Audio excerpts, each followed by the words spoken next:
বিএনপির কেন্দ্রীয় স্থায়ী কমিটির সদস্য ও সাবেক মন্ত্রী ইকবাল হাসান মাহমুদ টুকু একটি রাজনৈতিক দলকে ইঙ্গিত করে বলেন, ৭১ সালে আপনারা পাকিস্তানিদের পক্ষ নিয়ে আমাদের বিরোধিতা করেছেন, এখন আবার ষড়যন্ত্র করছেন।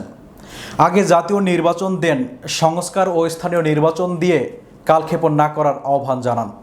বিএনপির কেন্দ্রীয় কর্মসূচির অংশ হিসেবে দেশের বিভিন্ন জেলার ন্যায় পাবনা জেলা বিএনপির আয়োজিত জনসভায় প্রধান অতিথির বক্তৃতায় তিনি এসব কথা বলেন।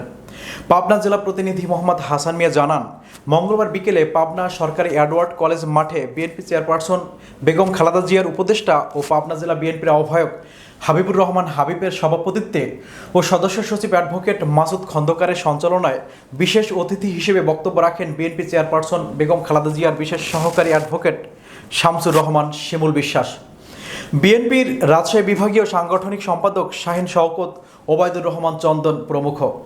প্রধান অতিথি তার বক্তব্যে আরও বলেন, সংস্কার করতে হলে পার্লামেন্ট লাগবে, আর বিএনপি এমন কোনো বিষয় নেই যার সংস্কার করেনি। এখন একটি দল নির্বাচনের আগে সংস্কার চাচ্ছে, স্থানীয় নির্বাচন চাচ্ছে। স্থানীয় নির্বাচন আগে করা মানে আওয়ামী লীগকে নিয়ে আসা, কিন্তু জাতীয় নির্বাচনের আগে স্থানীয় নির্বাচন নয়।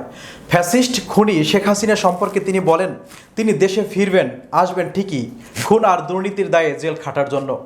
বিএনপির নেতাকর্মীদের উদ্দেশ্য করে তিনি বলেন, বিএনপিকে নিয়ে ষড়যন্ত্র চলছে, আপনারা কোনো ষড়যন্ত্রে পা দিবেন না।